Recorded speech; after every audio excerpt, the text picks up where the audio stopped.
Welcome to the Woodpreneur podcast, the number one podcast for the business and marketing side of the lumber, woodworking, hardwood flooring, and sawmill industry. I'm your host, Steve from Acres of Timber. Each week, we feature various wood business owners and entrepreneurs from around the globe. We share their stories, paths, insights so that you can network, learn, and grow your own wood business. Thank you so much for listening. Now enjoy the episode. The Woodpreneur podcast is proudly sponsored by Acres CRM. Acres CRM is the wood industry's only customer relationship management software dedicated to helping you automate your sales and marketing so that you can focus on serving your customers and growing your business. You can visit acresoftimber.com to learn more and to schedule a demo. Once again, that's acresoftimber.com. Hey, welcome back to a brand new episode of the Woodpreneur podcast. This is your host, Steve. Today's guest is Colton Rosman from Bearded Moose Woodworking. How you doing, Colton? I'm doing well. How are you? Good. Did I say your last name correctly, Rosman? Yep, you did. You crushed it. Awesome. Yeah. So you're in West Michigan. You're in Grand Rapids-ish? Yeah, just outside. Cool. Just Very outside. cool. So I live out in the country. In the country. Yes. Awesome. So why don't you tell everybody how'd you get started? What's your story?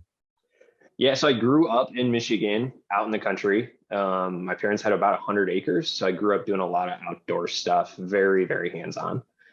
After college, moved to Portland, Oregon, and did the. Where'd you go to college? I'm an engineer by trade.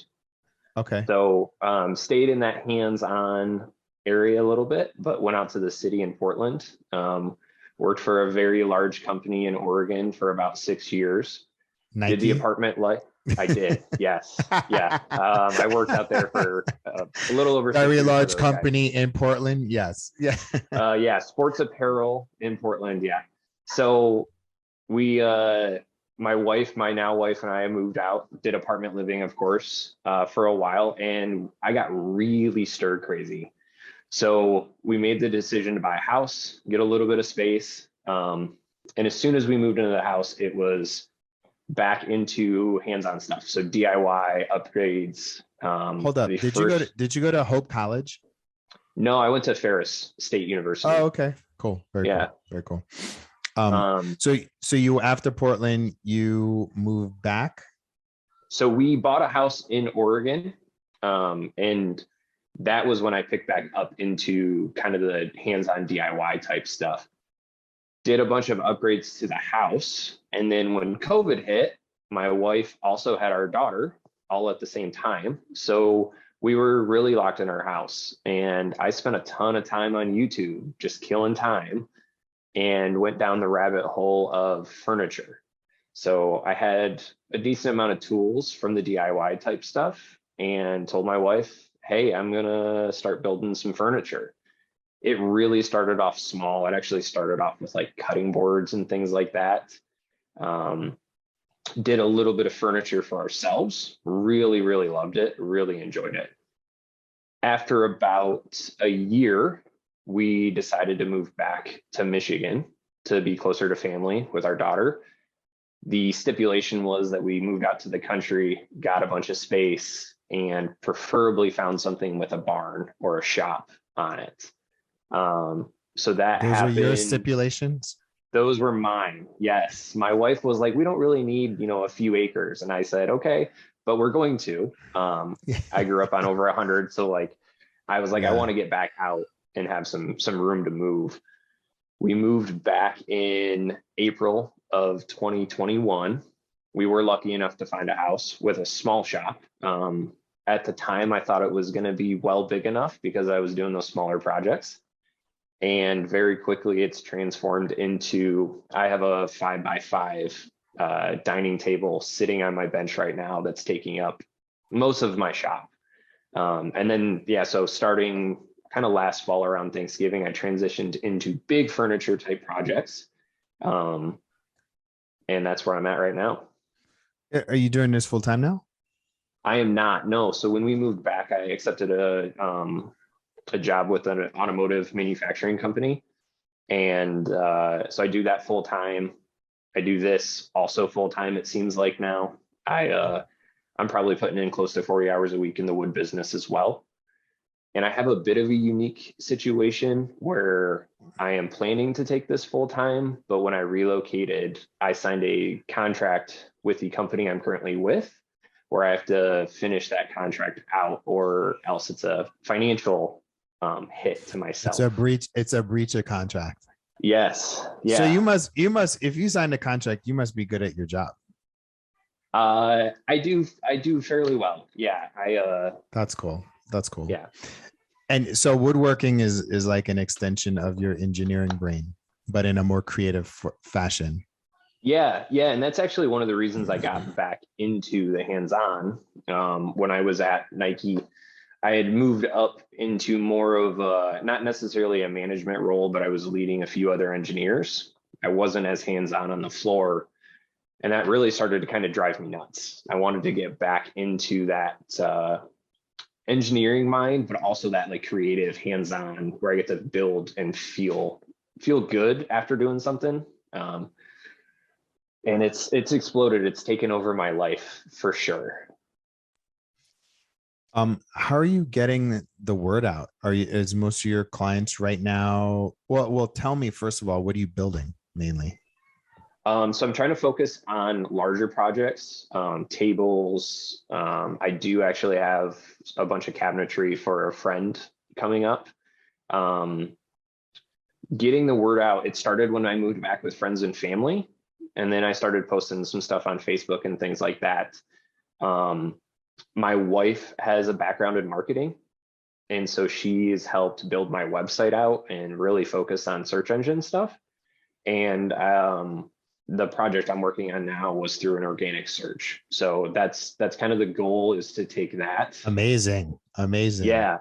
Yeah. And it's been the biggest project I've done so far. So it's it just you? Do you have help right now? it's just me. I mean, my wife runs my website and helps with the marketing stuff, but it's just me from a building perspective.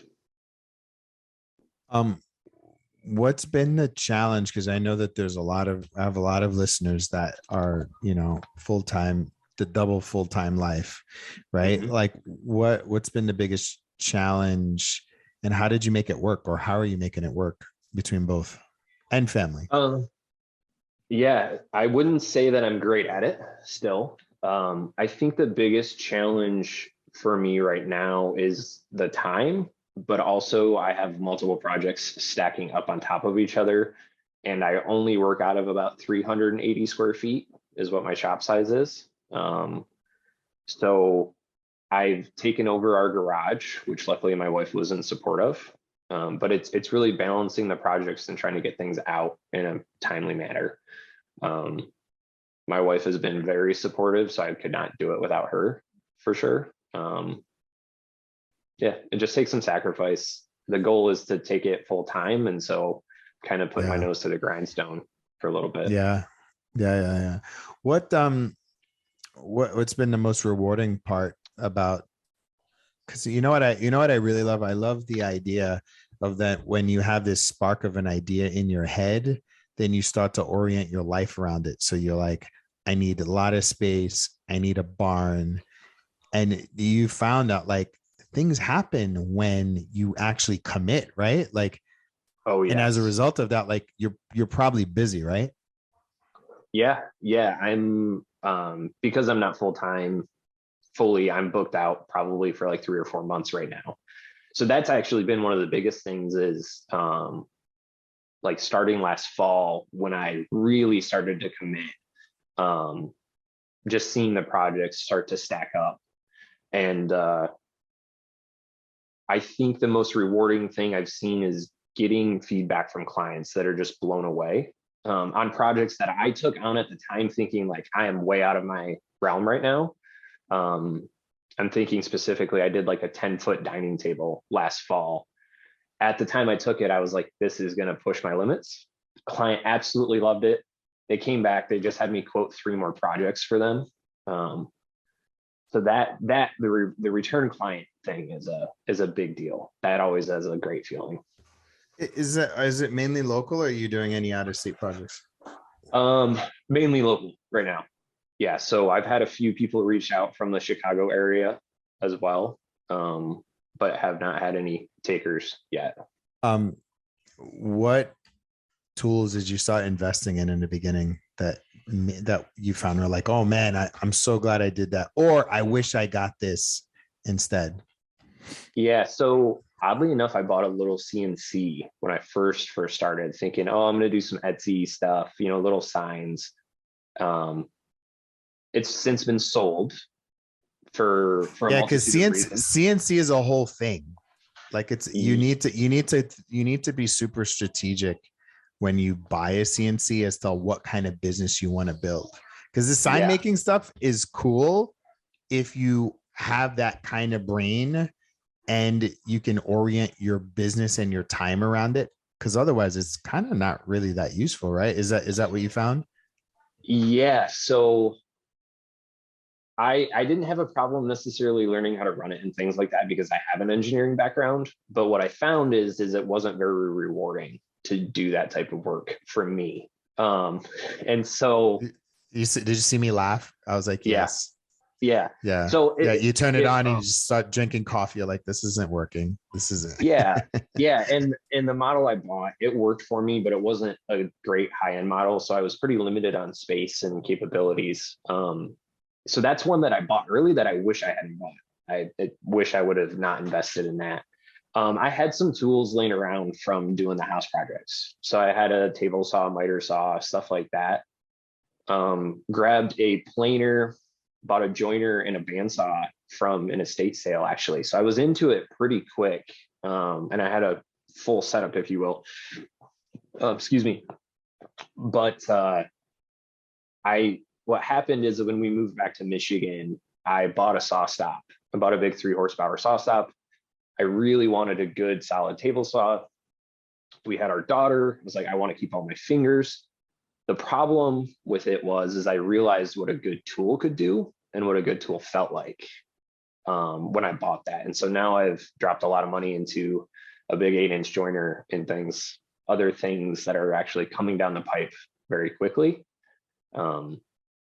But I do think that like a good table saw, and it doesn't have to be a big cabinet. I think get a good job site saw and start there because you can do a lot with a table saw.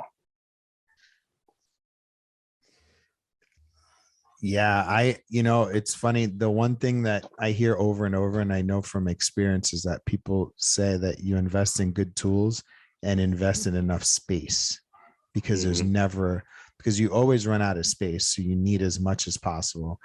And then getting the good tool, you could feel the difference in your productivity when you have a way better tool as well. Oh, yeah. Yeah. So what kind of projects are the most profitable for you at this point? Tables for sure.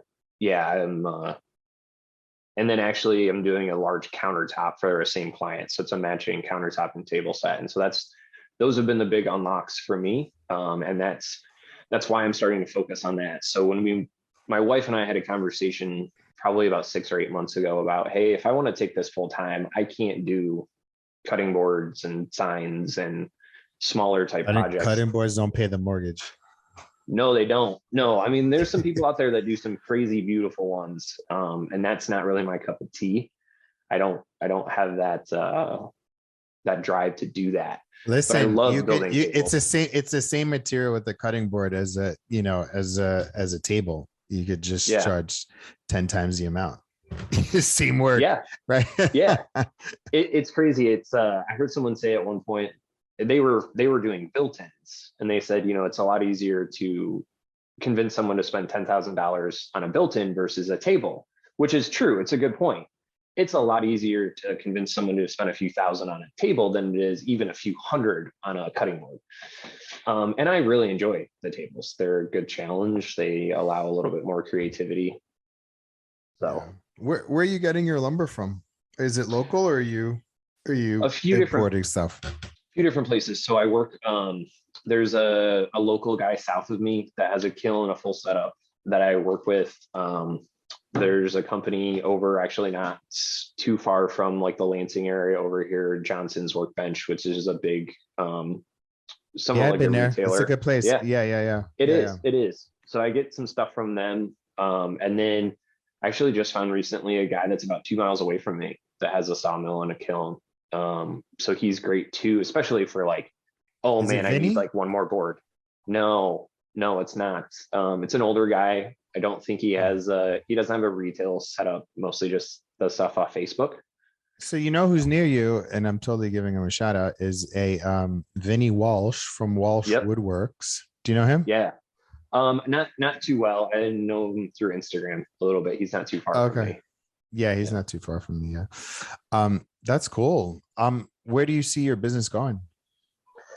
So because I'm in that contract situation, it's kind of growth internally for the next 2 years. My goal is to get my shop where I want it, get the equipment in here that I really want, and actually try to expand the shop in some way to get more space.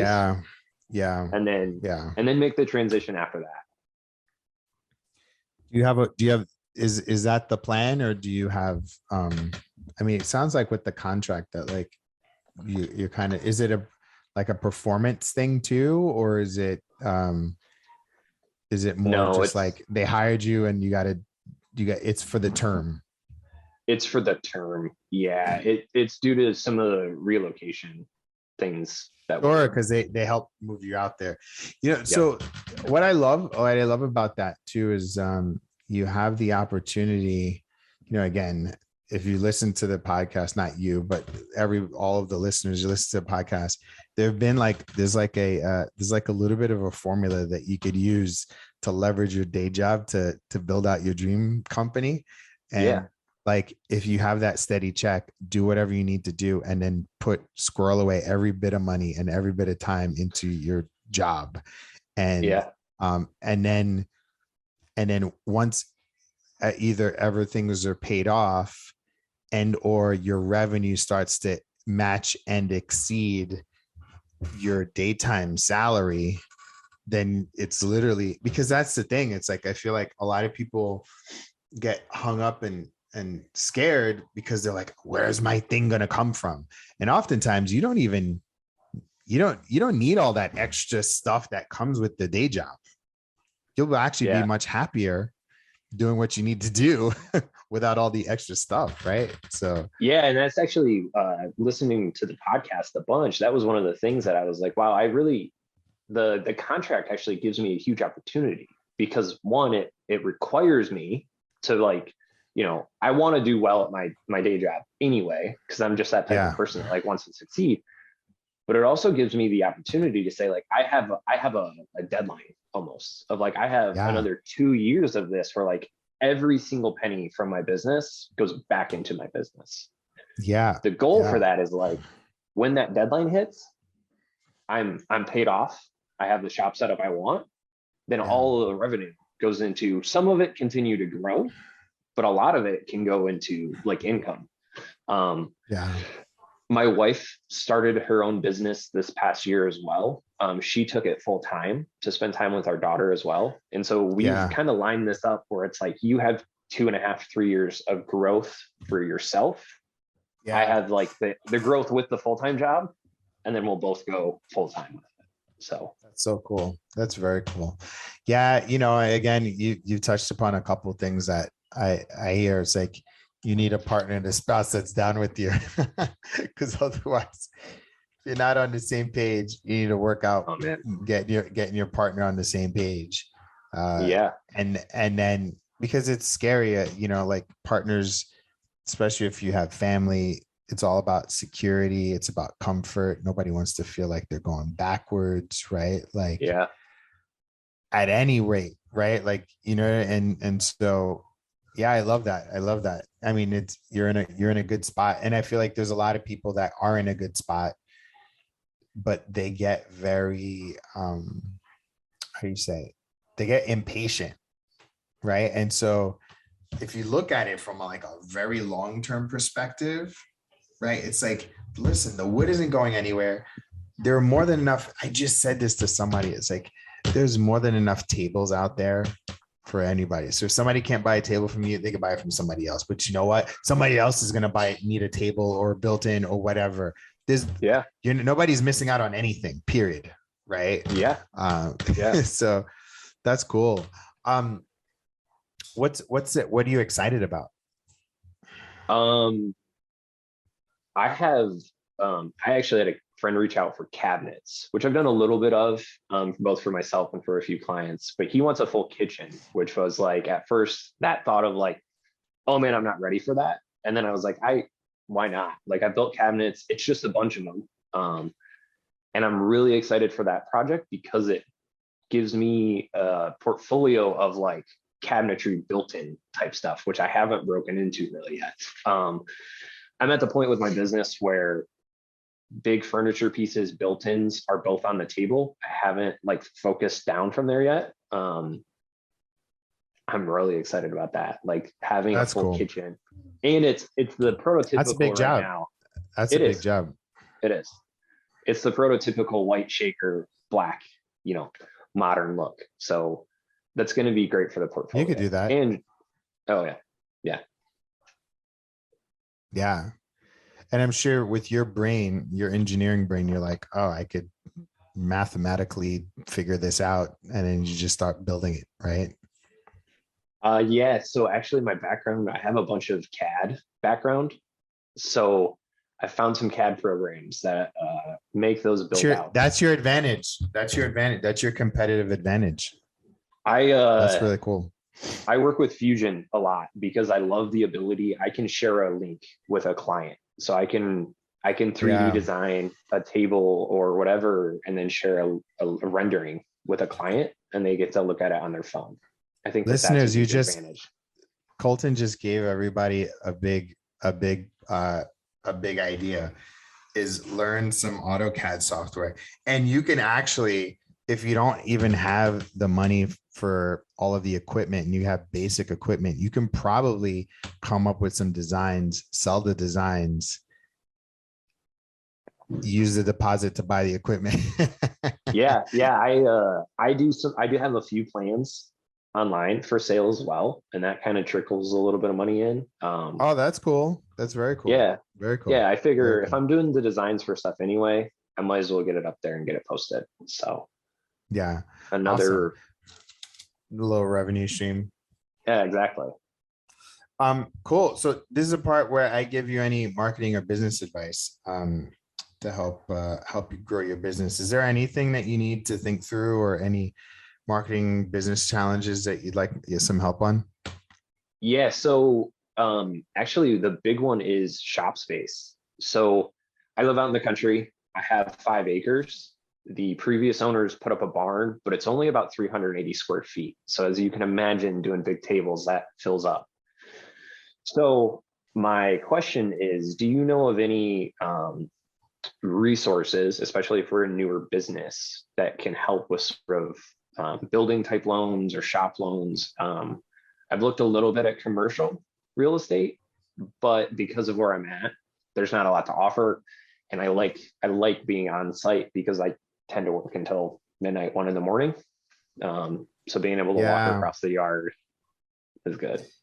Yeah. I mean, I think, I guess for one is, so my father-in-law did this. And so he built a like a lean-to and an add-on to his current shop. So that's one thing that you could do, is like start adding.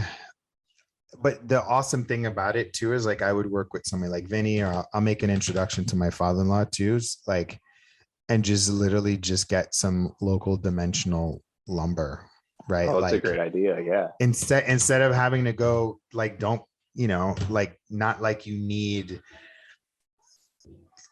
some commercial spec grade things. This is like, you can just add on to what you're currently doing, like knock down a wall and then just add some more, like frame it out, and then you get it up by summer. It wouldn't even cost you that much. You're right. Like, you could probably get it up even if you have some investment right now, just like take it and then just like, it'd probably get it up in a month. Like the ground is thawing, you know what I mean? Like, you can probably just do that. And so I like that idea of like working with the local sawmill, cutting the timbers yourself. It doesn't, like cutting the timbers, working with somebody to do it. Work with the framer, say, hey, this is what I want. Don't do it yourself because you don't have that kind of time, right? Yeah. And Yeah. and pay somebody to do it. That's what I would do. Like take the profits from your job, like your next 2 jobs, and then just literally just dump it into the space, because then that's going to give you much more. You're just going to 380 square feet is not a lot at all, like at all. No, And it's not. if you want to, so I would take what you have and grow on it, or just figure out how you can just build something bigger on your own property.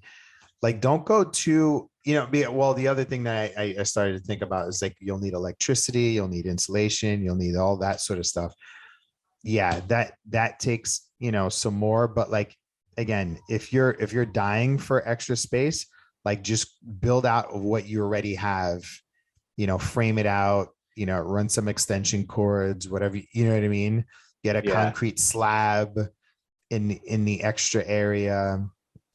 But I would go local. Don't get the regular building materials. Like, you could build out your own trusses, and like, there's other people that could do that for you. Yeah, that's a great idea. I have not considered the local aspect of trying to get some lumber in here.